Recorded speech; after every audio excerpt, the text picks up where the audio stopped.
Hi friends, ఈరోజు మన ఛానల్లో ఆలు మేతి ఫ్రై ఎలా చేయాలో చూద్దామండి. ముందుగా స్టవ్ పై ఒక గిన్నె పెట్టుకొని వాటర్ వేసుకొని కొద్దిగా ఉప్పు వేసుకొని వాటర్ని మరిగించుకోవాలి.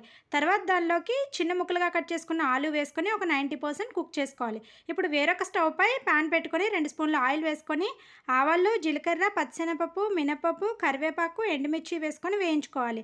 పోపు కొద్దిగా వేగిన తర్వాత చిన్న ముక్కలుగా కట్ చేసుకున్న ఉల్లిపాయ వేసుకొని వేయించుకోవాలి. తర్వాత ఒక స్పూన్ పసుపు వేసుకొని మెంతి ఆకు కూడా వేసుకొని మెంతి ఆకు పచ్చివాసన పోయిన వరకు మగ్గించుకోవాలి.